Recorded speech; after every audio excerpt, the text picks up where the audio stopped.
Today, we'll speak with Friedrich Blase about crisis management in law firms. Specifically, how managing partners who did not go through anything even close to the magnitude of our current predicament should focus their efforts. Welcome to Law Firm Weekly. It's good to have you here.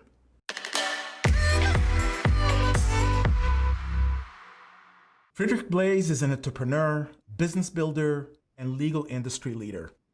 He specializes in improving competitiveness and financial performance of legal service providers.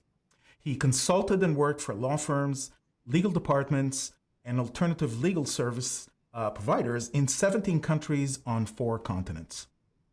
Some of his specialties are law firm strategy and management, innovation in the legal industry, and efficient delivery of legal services. Friedrich, welcome to the show. Thanks to have me, Shai. And thank you for going through the initial stage of technical difficulties. This time it's recording, so thank you very much for that. And before we're going to move ahead and talk a little bit about the situation and some of your ideas around it, what I wanted to bring up is an interview I found with Nouriel Roubini, who predicted the 2008 crisis. And here he's talking about the shape of recovery. Now, this is about a month old, but I think it's definitely worth listening to. And considering that this is pretty much, kind of middle of the way perception that people have of the near future. Essentially, my view is that there's going to be a U because this is a global shock. Both households and corporates will have to spend less and save more. Precautionary savings are going to go higher. Income is going to be lower. And then there'll be less capital spending both by the corporate sector and the household sector that have to be leveraged. For household, capital spending is purchase of new homes. So you spend less, you save more, you do less capex. There'll be a global investment slump. There'll be a global savings glut. That's a recipe for very anemic recovery of the US, of Canada, of the global economy. So you told me after you watched it that this interview plays hard, as you said, into your confirmation bias. Why is that? Well, it's because I view it very similarly. I am very skeptical of people that have argued that we are going to be in a V shape on this. I just cannot see how that's going to happen. I'm not an economist by any stretch of the imagination, but I believe it is foolish to be assuming that it'll be a V shape. And so that's why it plays towards my confirmation bias. I kind of followed up on some more recent interviews with some reasonably respectable economists, whatever that means.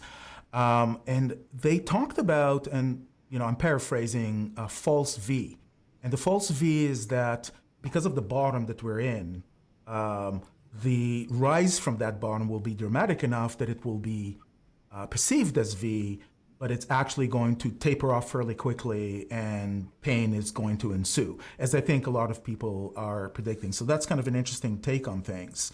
Obviously, the bottom line question is, to what extent and how well, from anecdotal insights that you have, because you do talk to managing partners from time to time who are friends and so on and so forth, and some law firms that obviously you work with, how well prepared do you think they are for what's truly to come?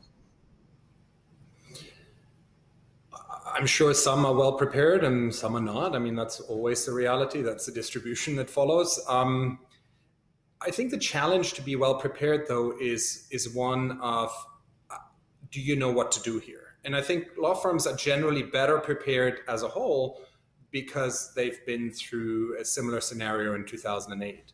But this is really only for that first phase of the crisis that we're in. And so firms were quicker at taking action. And there was this specialty that we didn't have in 2008, of course, is getting everybody to work from home. But that aside, firms were able to apply some of that institutional memory. But the question is, how much of that institutional memory do the managing partners have at their fingertips? If they were not in leadership positions back then, they have to dig it somewhere else. And the question is whether they listen to the ones that have it. And oftentimes, actually, I find it's the C-suite that has that institutional memory because they were either at the same firm or at a different firm in a leadership position. And the question now becomes, does the management, does the leadership, do the managing partners listen to the C-suite?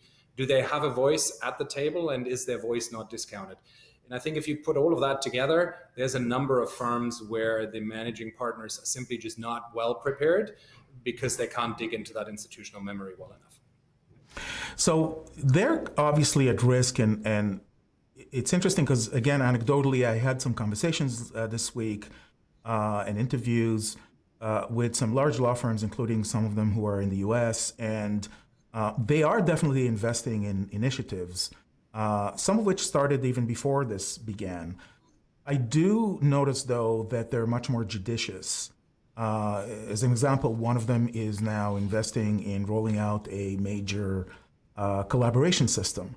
And I'm kind of wondering if, from your point of view, do you see the need to batten down the hatches and truly clamp down, including on automation such as what I've just described right now, and, you know, come the other end and then figure out if you want to invest in those kind of initiatives, or is there room for those to be considered while you're cutting back in other places?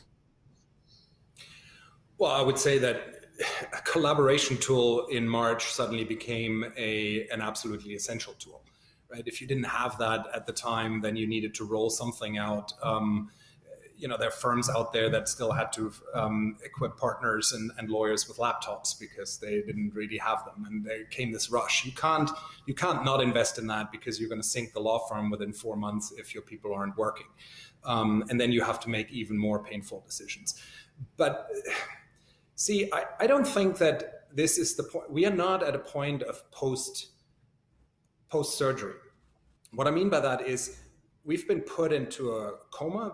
As a society, we've been put into a coma, and we're kind of living on these drugs that are called free money, and that the governments are spreading everywhere in order to try and make that V not look like the abyss. And that's all very clever and right, but we still have to go through that point of surgery. And I think it is the question of that surgery will determine what firms will do in terms of, savings and prioritizing projects. And that will be the tough decisions that are yet to come. So let's talk about those tough decisions. And I know it changes from firm to firm, and I know it's anecdotal at this point, and every firm is different. Some of them came into it in good shape, and some others obviously are much worse shape. But what is it that you think they need to look at seriously sooner rather than later in order to deal with costs, overheads, and very importantly, what's going to happen on the other side of it in order to be successful? Well, you can't generalize, right, for starters, because, we can talk about U shape or L shape or V shape or / shape, whatever it is. You can't generalize, because if you are a firm that is specialized in the travel industry, somewhat specialized, no law firm is truly specialized, but if you're somewhat specialized in the travel industry and have restaurant chains as some of your main clients, you're going to go through a lot more of a U or an L than if you have online retailers and others who are currently actually not experiencing anything like the pressure that the other industries do. So I think it's a very personal situation, meaning personal to each law firm, individual. And scenario planning is one key issue in this. Now, that's not a tough decision. That's just hard work. But that's not superficial scenario planning. It's big scenario planning. For the firms that are facing a revenue drop, which many of them are, ultimately it's going to come down to personnel decision. As much as we're trying to put this off, and as much as we're trying to do 4-day work weeks and so on, these firms will have to shrink, and otherwise the partnership is at risk of disintegrating for the lack of generating profits. And then I would say, and we can talk about that more if you like, there is going to come a key moment, in my view, but again, I am biased in this. I am not, uninterested in this. I think the firms will have to get good at clienting as opposed to marketing. And I will say they don't know, 95% of the firms don't know the first thing about it. That's really interesting. I don't think I've ever heard this term used. You may be coining something here. They should be interested in clienting. Did I hear right? Clienting, is that what you used? Yes. That's brilliant. Yeah. I really like that. Client focus is a mantra, but because it is a mantra, it is overused. and a lot of firms and the systems or processes they're putting in place are supposedly focusing on clients, but I think you're talking about deeper, much more, brutal focus on clients than they've ever done before. Can you give examples of what does that mean?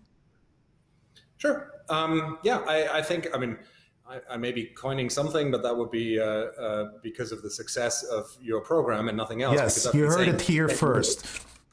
Yes, that's right. Well, that's not unless you heard it from me the last 10 years, because I've been saying it for 10 years, and clearly I don't get through with that message. But here's how I see it. Clienting means you truly focus on some of your key clients, and we'll talk about numbers in a second. But marketing is all about going out and saying to the world how great we are, and however big or small that universe is that we call world, and I'm sorry for those two words in one sentence. But clienting is coming from the other end. You come from individual client one at a time. If you're a law firm, let's say a law firm with 150 partners, I'm just sort of very generalizing here, but just to put that in context. If you're that kind of firm, probably your top somewhere between 50 to 75 clients make up the vast majority of your revenue. And the question will be, those clients, many of them, not all of them, but many of them will be under pressure. And what you need to do now in order to come out of this ahead is you need to not just understand them, but you need to understand what your opportunity is, what else you can do for them. With your current complement of lawyers, meaning your current specializations and expertise, or that you need to bring in order to serve this client well. The clients are under pressure. They want to hear solutions from you. They did before. I understand that none of this is new, but the problem is that law firms, and this is where the number is deciding, law firms are not set up for that. So those clients, those top clients that truly matter to the substance of the firm, those clients are touched maybe by a third to maybe half of the partners in the law firm.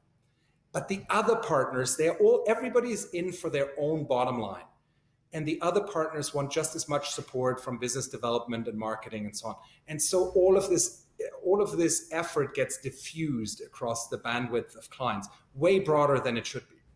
If you can take a client today who gives you $1 million, just as a number, if you can double that client, because you're not getting 50% of their market share, let's say you're getting 25% of their wallet. If you can double that to 50% because you really listen and focus on them, those $2 million to win from those additional $1 million to win from one client is way more effective. It costs way less energy than trying to generate that from 30 or 50 other clients that every partner is running out trying to bring in. That's what clienting is. Let me tie it to this process of working through scenarios. Putting aside for a second one of the solutions that you're talking about here, which is very difficult to implement because it's a change in philosophy. But you hope that they will see the wall coming, and that will basically wake them up to the reality that they have to make those changes. And by the way, I did hear in a conversation I had last week that someone mentioned that this idea of literally calling your clients, especially those that are in deep trouble, is the right thing to do. And in the context, I guess, of the future revenues that you hope to continue to get if they cross this chasm, and making sure you offer them a framework, for your services, in the context of the pinch that they're in right now. But anyways, this is just kind of part of, I guess, what clienting means. When they put together a process for identifying those scenarios, how can they do it in such a way that they're not wasting a month and a half of consensus building and are actually focusing on the most important issues at hand and the best predictions they can put in front of themselves in order to make decisions within weeks as opposed to months, which they don't have? I don't think they can. I don't think they can. There are not many law firms. I'm not going to say there's not a single one, but I can't think of a single law firm where the consensus building is not a requirement. Now, I don't mean consensus building across the entire partnership, but consensus building around the third of partners that truly matter and carry the firm. And this is not to belittle the other partners, but there are those who, if they leave, there's a real problem. And in your mind, Friedrich, in your mind, is this one of the most important focal points for the law firm, to cross to the other side and have the producers, if you will, on their teams still around? Is that a key aspect of how to deal with this crisis? Yeah. And win some producers from firms that are doing it badly. This is going to be a game that the pie ain't getting bigger. So this is going to be a game of who understands how to get more of the pie. It's as simple as that. I do want to add one thing on clienting, and I just say it because of what you mentioned at the end. And since it's going to be here that we heard it first, clienting is really deep. What law firms do is superficial clienting. You don't just of course you call your client. I mean, do you not care about your client? I mean, that's basic table stakes. But how do you sit down with a client and say, how can I lower your legal spend? How many lawyers have truly gone in and said that? Just if you're in a firm where you see the partners every day, tell me how many lawyers, how many partners are willing to go to the client and start with that question and then shut up and listen and then think about it. That's not what they're interested in. But that's clienting. You know, I really want to continue talking about this, and I hope that you will agree to come back again, because I think we have a longer conversation to have, or at least more parts to it. But this was an excellent conversation. At least it seems to me that there's just so much that law firms can do, and someone passionate and knowledgeable like you can convey. So thank you very much for taking the time, Friedrich. I really appreciate it, and hopefully you'll come back again. Oh, absolutely, Shai. I'd be delighted. Thank you very much for having me.